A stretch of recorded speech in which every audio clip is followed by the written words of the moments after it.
안녕하세요. 목요일 날 연락을 받았습니다. 아침에 준찬 형제 말씀해 줄 수 있나. 한편으로 받았을 때 일단 당황스러웠고 특히 이 말씀에서는 제가 오래전부터 어떻게 보면 1년 전부터 사이드로 준비해둔 말씀이에요. 그래서 그만큼 오랫동안 준비가 있었기 때문에 이거는 진짜 완전한 준비 가운데, 완벽한 준비 가운데 해야겠다 라고 했을 때 한편으로는 좀 아쉬운 부분이 있었죠. 주님, 이거는 정말 완벽하게 하고 싶었는데 왜 이번 주 갑자기 부탁을 하십니까? 그 마음으로 그래서 형제님한테 그렇게 말씀드렸어요. 토요일까지 해보고 안 되면 알려드리겠다. 근데 이것을 본격적으로 스크립트를 만들고 PPT를 준비하면서 어떻게 보면 주님께서 이 타이밍에 이 말씀을 준비해 주시지 않았나라는 생각이 들고 또 이게 하나님의 인도하심을 부정할 수 없는 게 모든 게 너무 순조롭게 준비가 됐어요. 급한 마음 없었고 조급한 마음 없었고 또 적당한 분량에 또 적당한 말씀을 주시더라고요.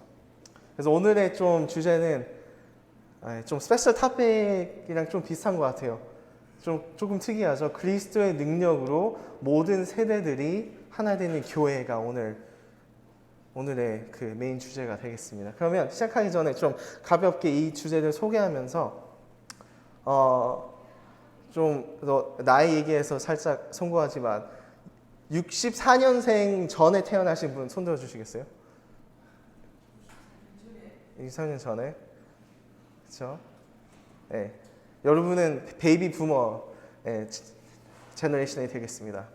그러면 64년에서 79년 사이에 태어나신 분 손 들어주겠어요? 한 분이네요. 이성영 선생님밖에 없고요. 80년부터 95년 손 들어주세요. 우리는 제너레이션 Y가 되겠습니다. 그리고 96년부터 2010년까지 손 들어주시겠어요? 여러분은 젠 Z가 되겠습니다. 그리고 그 후에 2010년, 12년인가 후에 태어난 세대가 제너레이션 알파가 되겠습니다. 그러면 아까 들었던 64년생 전 분들 이게 뭐죠? 네? 저는 몰라요. 리도? 이게 도대체 비누라고요.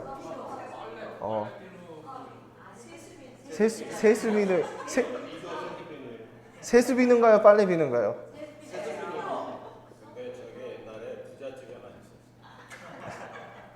갖고 계셨던 분 있나요? 근데 저는 이건 모르고 저는 Bath and Body밖에 몰라서 아무튼 이게 있었다고 합니다. 옛날에. 자, 두 번. 제너레이션 X. 이승현 선생님, 이게 뭐죠? 카세트. 그 세대에 유행하고 대중적이었던 카세트죠. 디스코 많이 들었답니다. 디스코의 세대입니다. 자, 제너레이션 Y. 상익이 형, 이거 뭐죠? 팽입니다. 그쵸, 모르죠? 모르죠.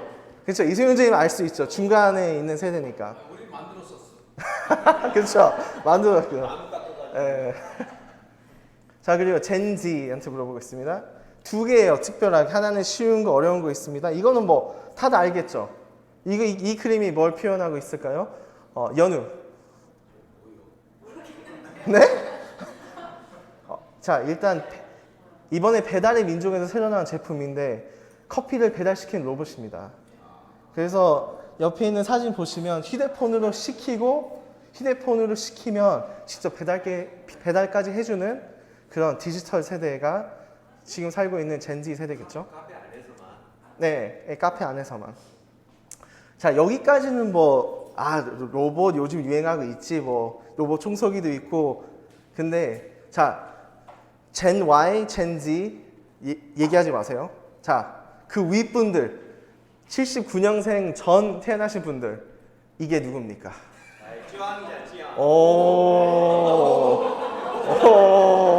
좀 충격적인데요? 이거는 자,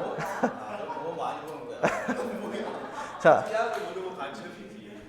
젠지의 특징은 요즘 세대 특징 그겁니다. 우리 젠 Y, X 베이비 부모는 연예인이라는 게 유명했어요. 배우, 가수.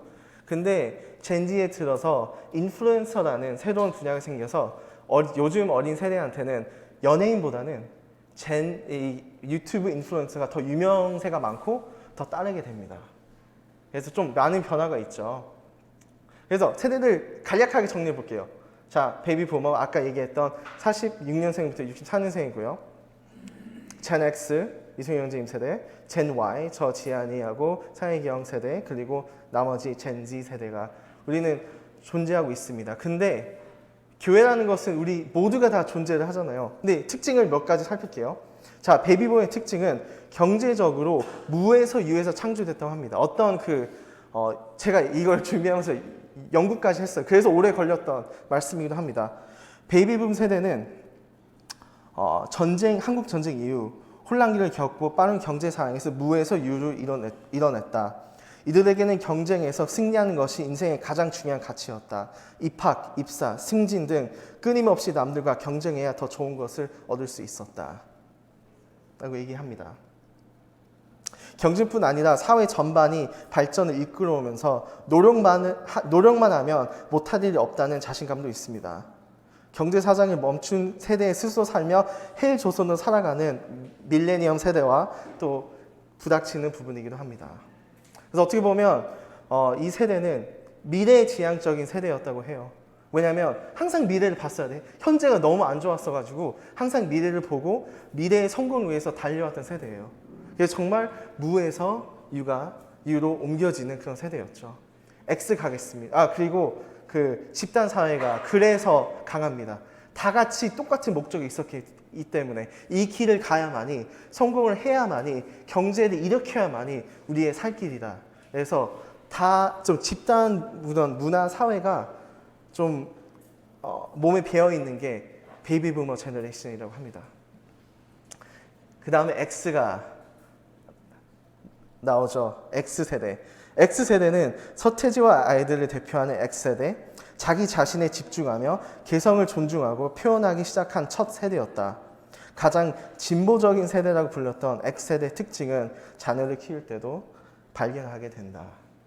그래서 X세대는 개성을 추구하고 근데 X세대도 불안 속에서 안전을 취해야 했던 부분이 있었어요. 왜냐하면 베이비붐 같은 경우는 아무것도 없이 올라갈 길만 있었고 근데 X세대 같은 경우 중간에 IMF라는 게 터지면서 여기였다가 땅바닥이었다가 그 불안함 가운데 다시 안정을 찾아야 됐던 그런 세대였다고 합니다. 그래서 이때부터 어떻게 보면 X랑 베이비부머는 살짝 전쟁 상태였어요. 왜냐하면 윗세대는 우리 성공의 길을 잇는데 왜 딴 길을 가려고 하냐. 근데 X세대는 그 길만이 길이 아니다. 다양한 길들이 있다. 그걸 존중해줘라 라고 하는 게 X세대였습니다. Y세대는 YOLO라는 게 들어옵니다. You only live once라는 거예요. X랑 차이가 무엇이냐면 그럽니다. 나는 그냥 나이고 싶다. 내가 행복하고 싶다. 베이비 부머가 만든 그런 규칙 벗어나고 X난 반항도 하고 싶지 않고 나는 그냥 나이고 싶다. 그래서 우리의 행복을 찾아서 결혼하고 집 마련하는 것을 포기하는 세대가 첫 번째 세대가 됩니다. 내가 하고 싶기 때문에. 근데 Y가 바라보는 결혼은 때로는 불행이 찾아오고 아이 낳는 것도 돈 많이 들고 집 마련하는 것도 미국도 한국도 되게 쉽지 않은 일이고 그리고 젠 Y의 제 세대의 좀 특징이 아날로그와 디지털을 둘 다 접한 문화가 되겠습니다. 그 세대가 되겠습니다. 그리고 마지막으로 Z 가장 자기 중심적인 세대로 알려지고 있습니다. 왜냐?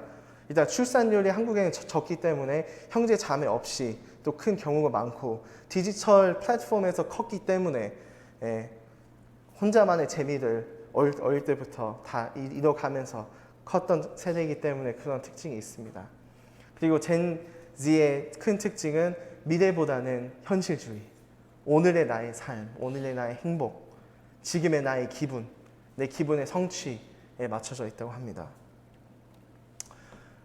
그렇게 우리는 그런 사회를 살고 있죠. 근데 어떻게 생각해 보면 학교 같은 걸 볼게요. 학교는 각 나이대마다 있잖아요. 내 반에 들어가면 나의 신입 그런 first year, freshman year가 있고 4년제 대학교를 보면 다 비슷한 나이예요.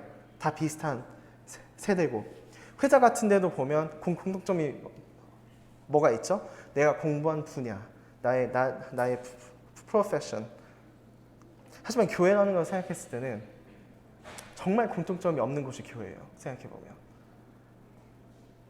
다른 가족 환경, 다른 직업, 다른 문화, 다른 세대. 정말로 다양한 곳이 모인 게 이 교회입니다. 근데 아까 보이다시피 각 세대는 달라도 너무나도 달라요. 그래서 어떤 사람은 그렇게 얘기해요. 내 세대 빼고는 소통하기 힘들다. 근데 그 여러 세대들이 다양한 백그라운드에서 모인 곳이 어떻게 보면 유일한 곳이 교회라는 곳입니다. 그래서 오늘의 주제를 그래서 그렇게 잡았습니다. 그리스도의 능력으로 모든 세대들이 하나 되는 교회.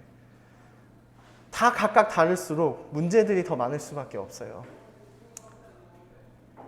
예를 들자면 저는 이수영 선생님과 같이 테니스 동호회를 합니다. 거기에 있는 공통점은 테니스예요. 근데 공통점이 있는데도 불구하고 나이대가 얼핏 저 빼고 다 비슷한데도 거기에도 갈등이라는 게 생겨요. 근데 그게 그러면 교회라는 곳은 얼마나 더 문제가 일어날 수 있고 갈등이 생겨날 수 있고 갈등으로 인한 그런 문제들이 생겨날 수 있는 곳일까 우리는 생각해 볼 수 있습니다. 그래서 오늘의 본문은 에베소서 3장 14절부터 4장 6절까지 보겠습니다. 그래서 오늘은 두 가지, 원래 세 가지 포인트로 나누는데 오늘은 딱 두 가지로 간략하게 나눴습니다. 첫 번째, 하나됨의 능력을 3장에서 보겠고요. 그리고 두 번째, 4장을 통해서 하나됨의 실천을 우리는 바라보겠습니다. 근데 우리가 3장 오기 전에 에베소서는 워낙 1장부터 봐야 되는 책인 거 아마 다들 알고 있을 거예요. 왜냐하면 1장부터 봐야만이 그 문맥이 처음부터 끝까지 그 의미가 정확히 전달이 되기 때문에. 그래서 간략하게 1장부터 3장까지 하겠습니다.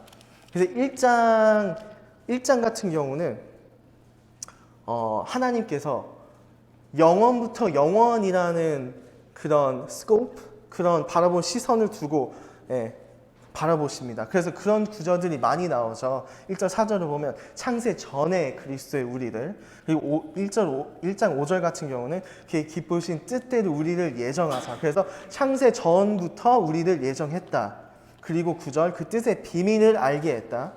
18절 너의 마음의 눈을 밝히사 그 부르심의 소망이 그 기업의 영광이 풍성함이 무엇이며, 그래서 21절, 22절 마지막 1장에 모든 정사와 권세와 능력과 주관하신 자와 모든 이름 위에 뛰어나게 하십니다. 모든 만물을 발 아래 복종케 하시고 교회의 머리를 주셨느니라. 그래서 1장은 영원부터 영원에서 정말 큰 우주적인 스코프에서 우리를 바라보고 있습니다.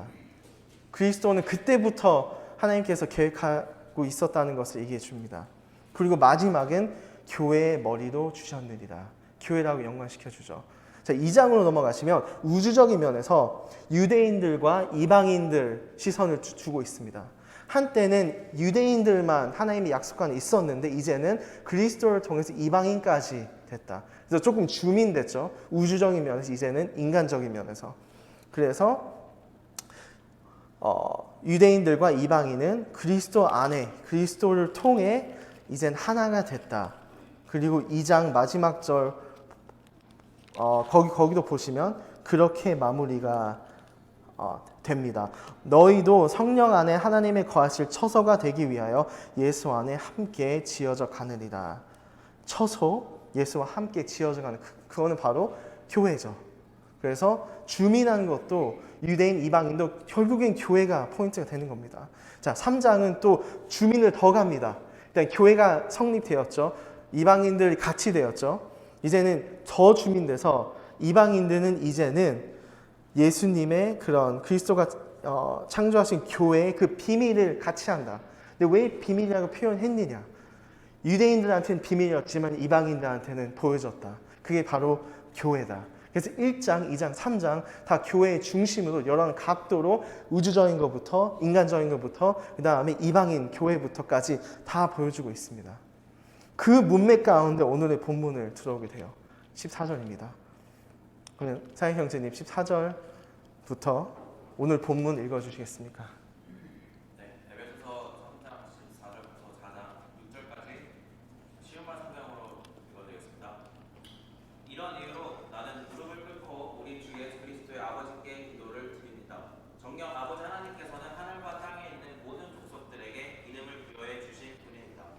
그분 아버지 하나님께서 자신의 풍성하신 영광에 따라 성령을 통하여 여러분의 속사람을 굳세게 해주시고 오직 믿음으로 말미암아 그리스도께서 여러분의 마음속에 거하게 해주시기를 빕니다. 또한 여러분이 사랑 안에 뿌리를 내리고 털을 잡아서 모든 성도들과 더불어 그리스도의 사랑이 얼마나 넓고 크고 높고 깊은지를 깨달을 수 있게 되고 나아가 모든 지식을 뛰어넘는 그리스도의 사랑을 깨우쳐 알아 하나님의 모든 충만하심의 정도까지 여러분이 충만하게 채워지기를 기도합니다. 진실로 우리 가운데 역사하시는 하나님의 능력에 따라 우리가 구하거나 생각하는 것 이상으로 측량할 수 없는 놀라운 일을 행하실 수 있는 하나님께 교회 안에서와 또 예수 그리스도 안에서 영광이 대대로 이어지기를 빕니다. 아멘. 4장 1절입니다. 그러므로 주를 위해 일하다가 감옥에 갇힌 몸이 된 내가 여러분에게 권면합니다. 여러분은 하나님께 부르심을 받은 사람들이니 그 부르심에 합당한 삶을 살아가십시오. 곧 겸손하고 온유한 사람이 되십시오. 사랑 안에서 서로를 받아들이시고 많이 참으십시오. 평강의 띠를 메고서 성령께서 하나 되게 하신 것을 힘써 지키십시오.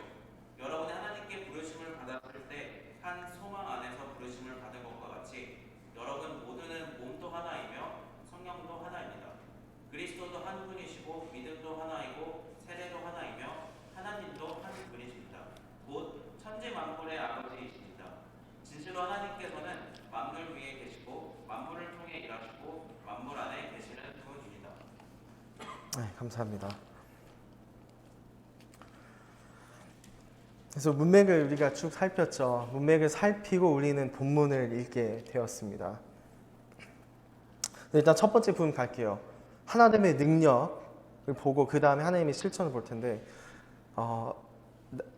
말씀 중에서도 제가 계속 강조할 테지만 3장을부터 시작해서 4장으로 들어간 이유가 너무나도 제가 이거 공부하면서 중요시 여겼던 포인트는 3장, 4장을 우리는 같이 봐야 됩니다.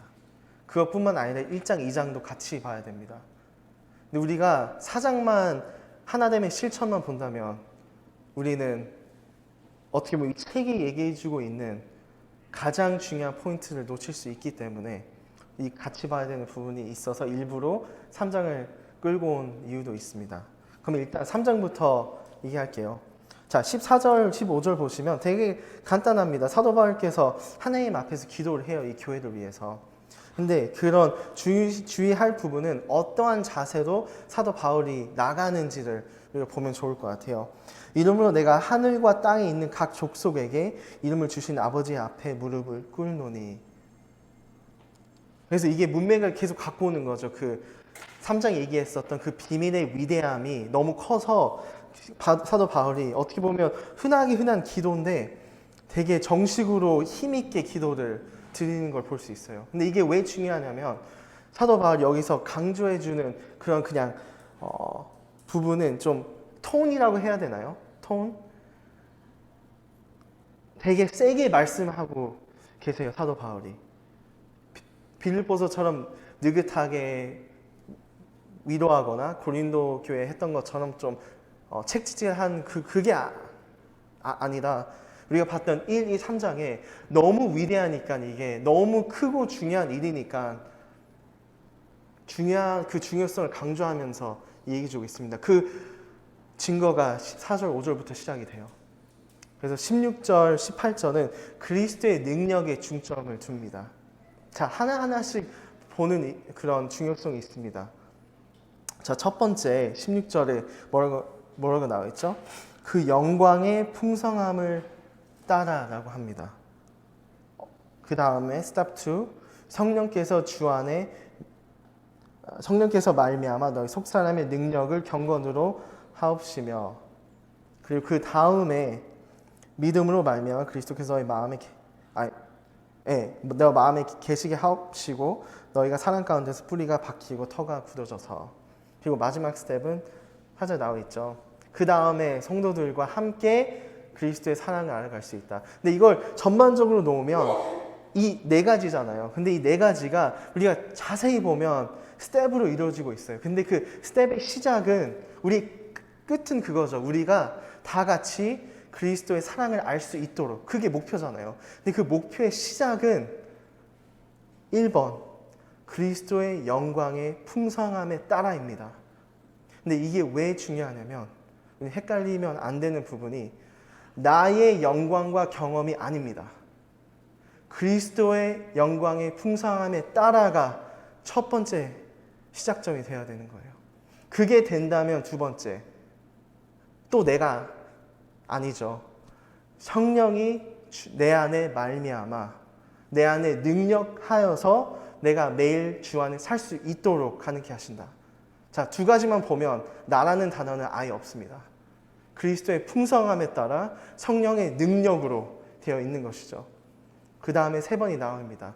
그렇게 되면 우리가 잘 아는 요한복음 15장 있죠. 내 안에 거하면 네가 내 안에 거한다.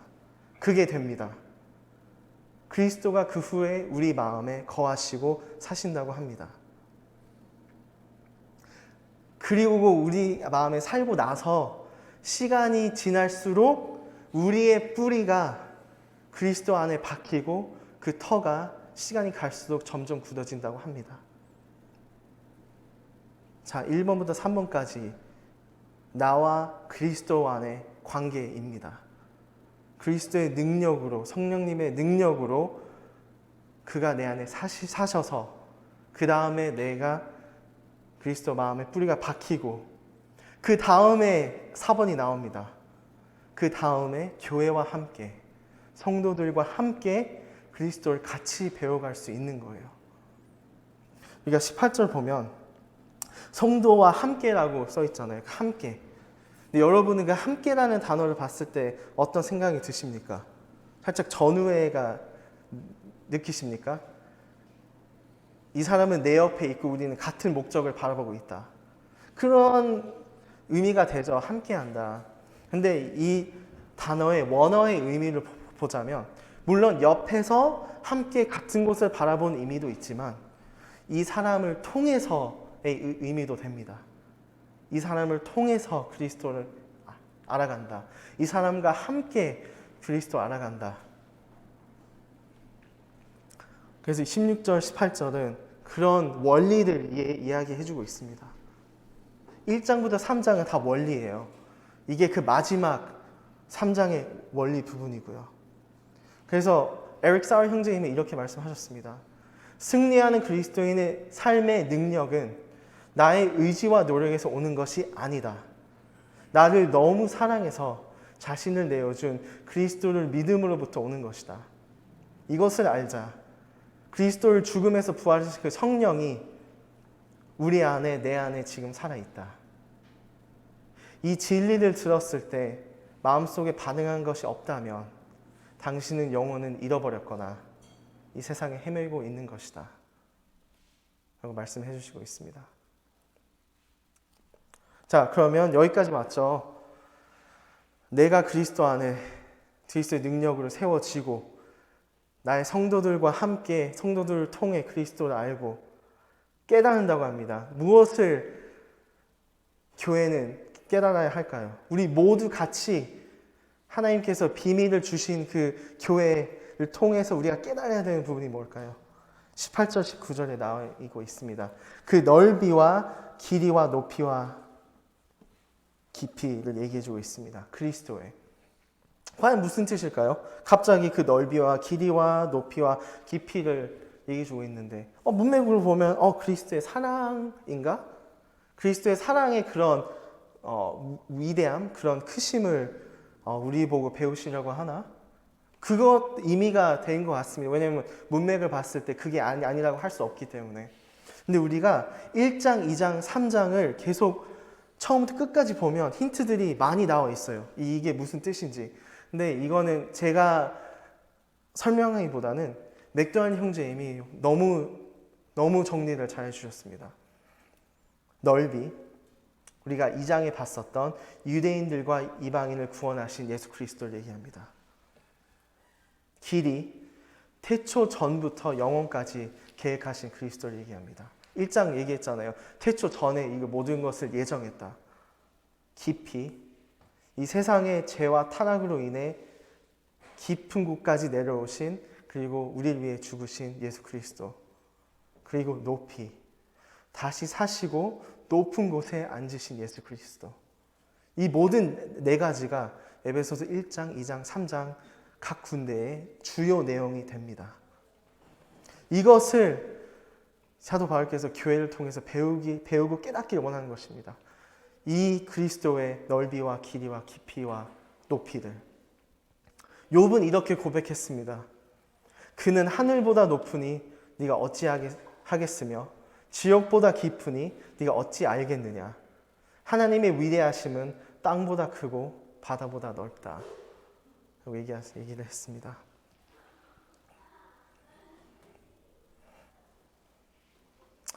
그래서 마지막 21절로 얘기하죠. 특히 21절 주목해 주시면 좋겠습니다. 교회 안에서 와 그리스도 예수 안에서 영광이 대대로 영원히 무궁하기를 원하노라 아멘 이라고 합니다. 자, 여기서 대대로라는 그런 단어에 주목해 주시면 좋겠습니다. 영문로는 generations to generations입니다. 모든 세대를 통틀어서. 근데 원어를 보면 조금 더 정확해요. 모든 시대에 존재하는 모든 세대들이라고 합니다. 그래서 사도 바울께서 이것을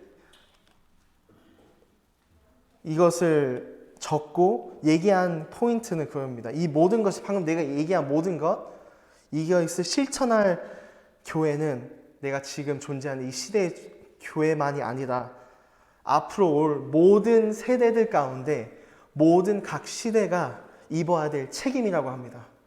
그래서 아까 얘기했던 베이비 부머, Gen X, Gen Y, Gen Z, 알파까지 우리가 다 책임으로 이것을 정말 진지하게 생각하면서 실천해야 될 부분이 있는 것이죠. 그 얘기는 무엇인가요? 한 명도 빠짐없이라는 의미도 포함됩니다. 한 명도 빠짐없이 모든 그리스도인들이 이것을 받아들여야 하고 꼭 실천해야 되는 부분이라고 합니다. 그래서 이 포인트를 마무리하면서 질문을 묻고 하겠습니다. 그렇다면 이게 지금 봐왔던 에베소서 1장, 2장, 3장 우리가 깊게 봤던 3장 후반부라면 지금 당신은, 형제 자매님은 누구의 영광으로부터 살고 있습니까? 나의 경험대로, 나의 의지대로, 나의 마음대로, 내 마음이 이끄는 대로 주님을 바라보고 그와 함께 살고 있는지, 아니면 이 말씀에 나와 있는 대로 정말 그리스도의 능력을 입어서 그것을 경험을 하면서 성령님과 함께 이 삶을 같이 하고 있는지 중요한 질문이 우리한테 내어지죠. 그리고 우리는 지금 우리가 봤었던 이 교회에 대한 큰 그림을 보고 있는지. 마지막으로는 그리스도 안에서 그리고 성령을 통해 우리가 성장을 하고 있는지. 그리고 잘못의 원인은 어디에 두고 있는지입니다. 그렇습니다. 우리가 교회를 1장, 2장, 3장 없이 본다면 잘못은 항상 다른 사람한테 있을 겁니다. 저 사람이 미성숙하기 때문에, 저 사람이 나를 모욕했기 때문에, 저 사람이 그랬기 때문에, 혹은 나한테 돌릴 수 있죠. 내가 더 말씀 읽어야 되는데, 내가 더 기도를 해야 되는데. 근데 과연 에베소서 1, 2, 3장이 그런 말씀일까요? 제가 분별하기에는 아닙니다. 제가 분별하기에는 탓이 남한테 있는 이유, 또 나한테 있는 이유는 아직 이 교회를 인간적으로 보고 있기 때문입니다. 근데 에베소서 3장은 인간적인 교회가 아니라 그리스도께서 살아계시고 능력하시고 성령님께서 활발히 움직이시는 그런 교회입니다. 태초 전부터 이게 예정되었고 하나님께서 직접 계획하셨고 그리스도께서 돌아가심으로 실천하셨고 탄생하셨고 그리고 유대인들이 받았던 그 약속 그런 미래에 우리가 참여하게 된 것입니다. 그렇게 우리는 3장을 바라봐야 되고 그 3장을 바라보고 나서 우리는 4장으로 가야 됩니다. 그래서 우리는 4장으로 옮겨보겠습니다. 그래서 4장 1절 보겠습니다. 4장 1절은 이제는 4장부터는 실천의 장이에요. 4, 5, 6장은 실천의 장이라서 되게 프랙티컬해요. 이렇게 행하라, 이렇게 하라, 이렇게 하라. 더 이상 원리는 많이 없습니다. 근데 우리가 지금 3장을 봤기 때문에 4장 1절이 더 이해될 수도 있습니다. 그러므로 주 안에서 같이 내가 너희를 권하노니 너희를 부르심 입은 부름에 합당하게 행하여 라고 합니다. 여기에 그 권하노니라는 단어가 있잖아요. 영문으로 보면 beseech이라는 단어를 씁니다. 근데 이 beseech이라는 단어를 썼을 때 이 헬라어 원어를 보면 그런 의미가 돼요. 긴급한 부름으로 됩니다. 그래서 사도 바울은 여기서 그렇게 얘기합니다. 내가 지금 너희한테 설명했다. 우주적인 면에서 유대인과 이방인 중심에서 이제 교회 면에서 내가 다 설명했는데 이 위대함을 갖고 이제 너희한테 명한다. 긴급하게 너희를 부른다. 그리고 너희는 이 위대한 부름에 합당하게 행했으면 좋겠다. 너무나도 중요한 부분이기 때문에. 그래서 2절, 3절에 이 네 가지가 나옵니다. 2절, 3절은 일단 겸손과 온유가 처음으로 나오죠. 이 겸손과 온유는 어떤 부분에 또 성경에 쓰여져 있냐면 빌립보서 2장 3절에 쓰여져 있습니다. 다들 아시는 내용일 거예요. 그 부분이죠. 내가 낮아져서, 근데 거기에 키포인트는 내가 낮아짐으로 내 주위에 있는 성도들을 나보다 더 중요시 여긴다. 내가 낮아져서 나의 이웃을 더 높인다. 내 사랑하는 형제 자매이기 때문에 그 단어가 쓰여집니다. 그런 겸손을 얘기하고 있고 그거 플러스 부드러움, 따뜻함, 착함 얘기해주고 있습니다. 다음에 얘기해 있는 것은 오래 참음이죠. 오래 참음이라는 의미는 억울해도 참는 것, 그리고 그 중립 상태를 유지하는 것. 그리고 세 번째, 이게 참 중요한 것 같아요. 사랑 가운데 서로 용납하고입니다. 용납이라는 단어는 그렇습니다. 내가 마음에 안 들어도, 내가 개인적으로 싫어해도, 나랑 개인적으로 안 맞아도, 그래도 받아주고, 그래도 함께하고, 그래도 같이 한다는 의미입니다. 그게 용납입니다. 근데 하나님께서 디자인하는 교회는 이 사랑으로 용납하기를 원하셨던 거예요. 근데 때로는 저는 그렇게 생각했어요. 워낙 이 성경 말씀을 읽을 때 워낙 이상적으로 생각하기 때문에 나는 그리스도 안에 계속 살고 그리스도 안에 계속 있으면 내가 싫어해도 어떻게든 나는 이 사람은 언젠가 사랑의 눈으로 하트 모양으로 바라보게 되겠지. 그게 바로 그리스도의 능력이지. 근데 이 구절 보면 그것도 아닙니다. 사도 바울은 알았던 거예요. 아무리 성숙한 그리스도인이라도 싫은 거 싫고 안 맞는 거 안 맞고 그렇다는 거. 그래서 우리한테 주는 명령이 용납하는 겁니다. 싫어해도 같이 하고 나랑 맞지 않아도 어떻게든 함께 하려고 하고 사랑의 마음으로. 그리고 마지막으로 이 세 가지 다 합쳤을 때 성령의 하나나게 하신 것을 힘써 지키다. 힘써 지키다도 되게 좀 센 단어죠. 근데 원어로 봤을 때도 셉니다. 열심으로 이룬다. 하나됨을 이룬다라는 뜻입니다. 매튜 헨리 형제님은 이렇게 이 구절들을 정리하셨습니다. 하나됨의 첫 번째 발걸음은 겸손입니다. 우리가 봤었던 겸손 없이는 온유라는 것이 없고 겸손 없이는 오래 참음과 용납 그리고 하나됨도 없습니다. 교만과 야망은 평강을 깨고 모든 것을 혼란으로 빠뜨립니다. 하지만 겸손과 온유는 평화를 되찾게 하고 그것을 지키게 합니다. 교만은 문제를 일으키고 겸손은 사랑을 불러일으킵니다. 그렇게 말씀하셨습니다. 이것을 읽었을 때 겸손, 온유, 오래 참음, 용납 이것을 읽었을 때 이 마지막 부분처럼 우리는 이런 것을 이루기 위해 열심으로 지키고 있습니까? 열심으로 우리는 하나됨을 유지하려고 이 네 가지 부분을 신경 쓰고 있습니까? 나는 겸손한가? 나는 지금 오래 참고 있는가? 나는 서로를 용납하고 있는가? 그리고 난 열심으로 이것을 이루려고 노력하고 있는가? 아까 얘기했죠. 교회라는 것은 참 특이한 곳이라고요. 어떤 스포츠 동호회는 운동신경에 따라 모이고 학교는 거의 나이 위주로 모이고 회사는 나의 경험 위주로 모입니다. 근데 교회라는 것은 그런 공통점이 거의 없어요. 네. 우리 지금 이 월스턴 교회 가운데서도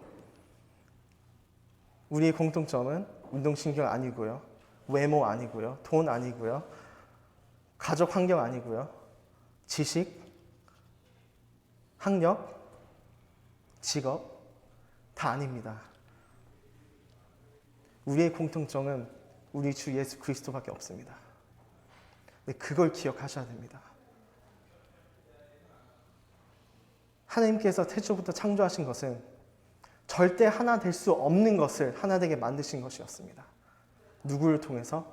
어떤 사람도 아닌, 어떤 다른 것도 아닌 오직 우리 주 예수 그리스도 통해서입니다. 그래서 4장을 보기 앞서 3장이 너무 중요하다는 것입니다. 하나됨의 능력이 없이는 하나됨의 실천도 할 수가 없습니다.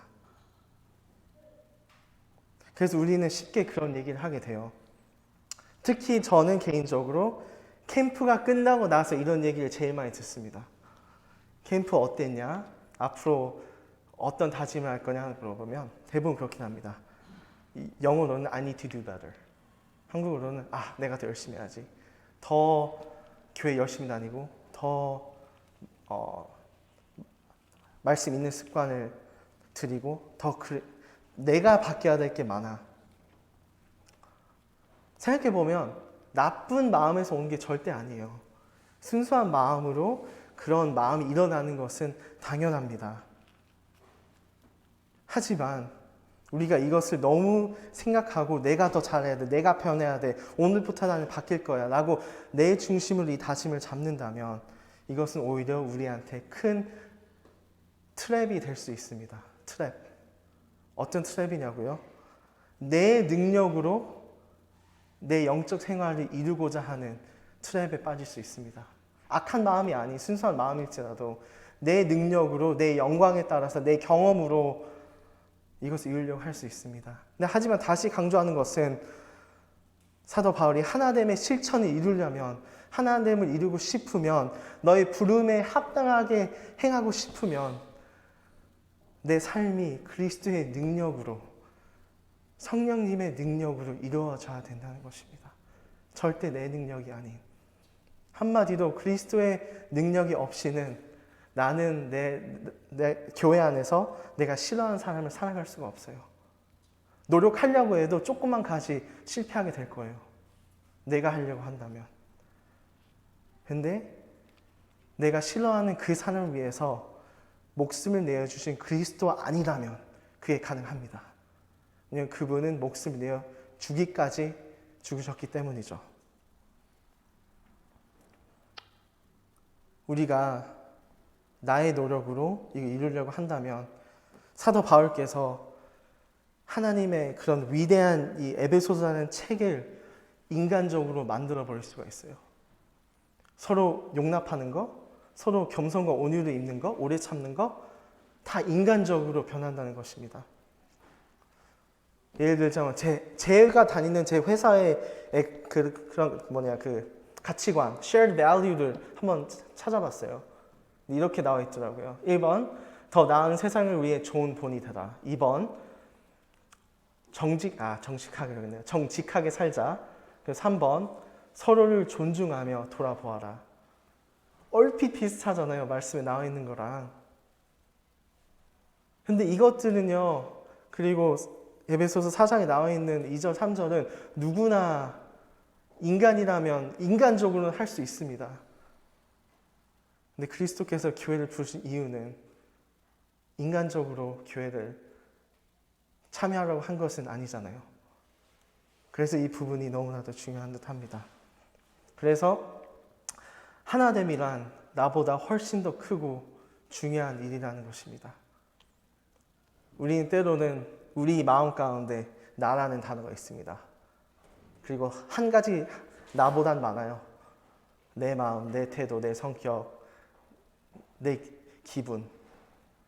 그리고 우리가 이것을 힘써 노력하지 않는다면 본능대로 살고 교회 안에서도 본능적으로 모든 것을 나타내겠죠. 내가 기분 안 좋으면 그대로 나타내고, 누가 나한테 안 좋은 일 했으면 그대로 나는 그 사람 쌩가고, 나나나나나나나.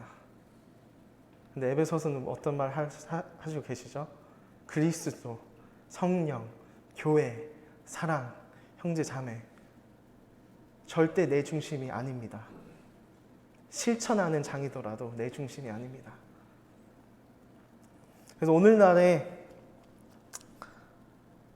참 삶의 적용으로 다시 오늘날, 오늘, 앞으로 미래의 이 말씀을 갖고 오자면, 솔직히 교회 안에서도 뭐 하고 있지 않고 뭐 공식적으로 드러난 거 없지만 문제들 많잖아요. 근데 그거 플러스 우리는 오늘 말씀 주제가 세대에 대한 중심이 있기 때문에 이런 얘기 하겠습니다. 제가 이제는 거의 2년 됐죠. CTI를 갔다 온 지 한 7개월 갔다 왔는데 많이 배웠습니다. 하나님께서 감사하게도 많은 것을 가르치시고, 그리고 많은 성도님들과 같이 숙소 생활하면서, 그리고 다른 모임들을 돌아다니고 많은 또 다양한 나이와 또 교제하게 되면서 배운 게 있습니다. 한국에서도 미국에서도 지금 세대적인 갈등이 슬슬 일어나고 있습니다. 특히 한국에는 한 번도 경험해보지 못한 갈등이었겠죠. 왜냐하면 모임 역사가 그렇게 길지 않기 때문에. 근데 저는 최대한 이 중간 부분에서 정리를 하고 얘기 드리는 겁니다. 너무 제 세대한테 또 맞추는 그 찔림이 좀 있었기 때문에. 자, 베이비 부머. 지금 현재 많이들 장로 형제님 일을 하고 계시죠. 집사 형제님이랑. 근데 대부분 다른 세대들이 이 베이비 부머 세대를 바라보는 시선은 자유함이 없다는 것입니다. 베이비 부머의 특징은 그래요. 이걸 제가 공부하면서 어떤 그 세대의 사람이 이런 얘기를 했어요. 우리 베이비 세대 제너레이션은 고약한 세대라고. 왜 본인 세대를 갖고 고약하다고 하지 않으니까 그런 얘기 하더라고요. 베이비 부머 제너레이션이 유일한 세대예요. 밑에 세대들한테 혹은 자녀들한테 그렇게 얘기합니다. 너 이렇게 살아. 이게 맞는 길이야. 아까 얘기했죠. 좀 집단 사회에 한 가지 방향이 있는, 이렇게 살아야 돼 라고 가르치고, 반면에 그 세대의 부모님들한테도 똑같이 얘기합니다. 어머님, 아버님, 그렇게 하지 마. 이렇게 살아. 이렇게 해야지. 유일한 세대라고 합니다. 그래서 지금도 한국에서도 보면 아직도 80대인 분들이 세대 교체를 못하고 큰 행사들, 컨퍼런스들, 수양회들 다 각각 아직까지 다니고 있으면서 아무런 불만이 없으면 좋은데 밑에 있는 세대들이 워낙 신뢰하니까 아무 말은 못하고 근데 은퇴했으면 좋겠고 하는 마음이 많이 있는 것 같아요. 10X를 가보겠습니다. 우연일까요? 우리 교회 한 명밖에 없는 게? 한국에도 그렇습니다. X 일꾼이 없습니다. 많은 교회들이 세대교체 하고 싶어도 하고 싶지 않습니다. 왜냐고 물어보냐면 X 세대 특징이 개성이었기 때문에 일단 협력을 못하고 많이 부닥치는 부분이 있고 그리고 또 그 세대가 리더십의 자리를 잡고 앞으로 나아갈 마음을 안 먹는다는 것입니다. 다음은 Y입니다. YOLO였죠. 나는 나대로 살 거다. 내가 하고 싶은 대로 할 거다. 결혼도 안 하고 집도 이제는 마련하지 않을 거다. 교회도 똑같습니다. 제 세대, 제가 어릴 때 알았던 많은 친구들, 교회 안에 있는 대부분 떠났습니다. 자기 삶을 찾고 싶어서. 그리고 G세대, 사람과 교회보다 더 중요한 핸드폰과 미디어. 더 좋은 말씀, 더 좋은 것들을 미디어로 접할 수 있는데 왜 교회로 나와야 되냐. 교회를 나온다고 할지라도 생각 없이 나오는 것이 대부분이라고 해요. 이 네 세대가 지금 모여 있습니다. 그래서 전반적으로 이렇게 얘기해요. 윗세대는 아랫세대를 볼 때 실망하고 이렇게 하는 방법이 아닌데 왜 저렇게 살까? 실망하고 어떻게 보면 좀 나아가서 정죄하고 판단하고 그래서 상처를 주고 근데 반대로 밑에 세대는 위 세대를 올려다 볼 때 절대 바뀌지 않는 고지식한 사람들 절대 생각이 깨지 않는 사람들 그래서 참 슬픈 것 같아요.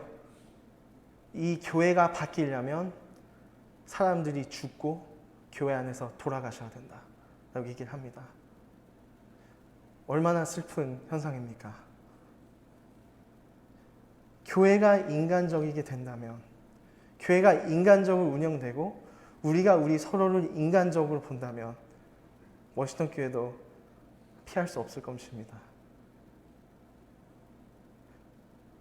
우리가 여기 있는 이유는 그리스도의 방법대로 그리스도의 능력대로 성령으로 말미암아 살아서 교회를 왔을 때 하나됨을 이루는 것입니다.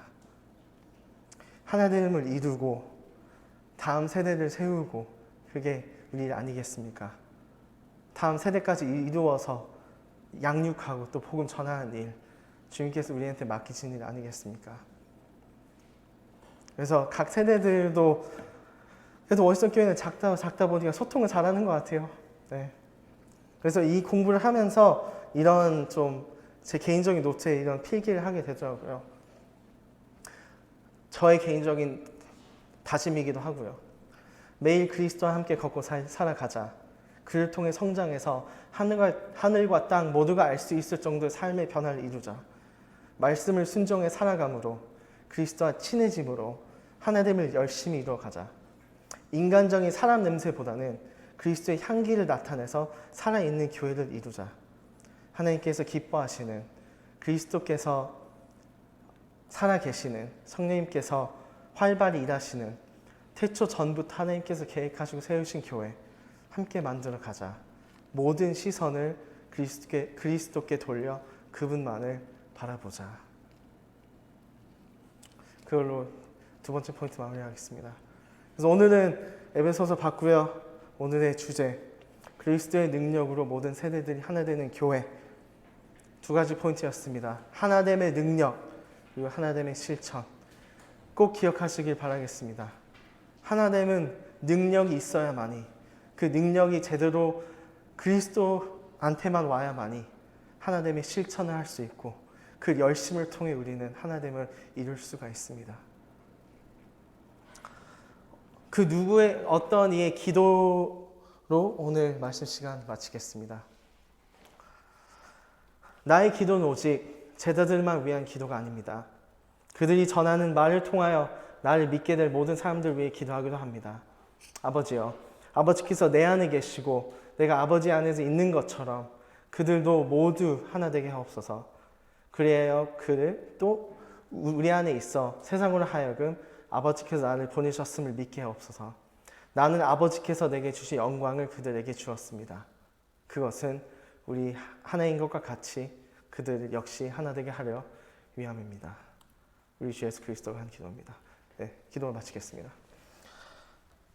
아버지 하나님 감사합니다. 이렇게 또 말씀을 듣고 말씀을 위해 말씀을 읽고 하나님께서 계획하신 그런 교회, 보내주신 그리스도, 그리고 창세 전부터 모든 것이 예정됐다는 것을 보게 됩니다. 그리고 오늘 하나됨에 대해서 얘기했습니다. 하나님, 기도하는 것은 우리가 인간적인 교회가 아닌 그리스도의 교회로 일어나고 살아갈 수 있도록 기도합니다. 그걸 통해서 하나님께 영광이 되고 기쁨이 되기 원합니다. 오늘 배웠던 말씀이 우리 모두 마음 가운데 앉아서 한 많은 열매, 그냥 조금의 열매가 아니라 많은 열매가 맺어질 수 있도록 기도합니다. 모든 것을 감사를 드리며 이 기도는 예수 그리스도의 이름으로 기도드렸습니다. 아멘.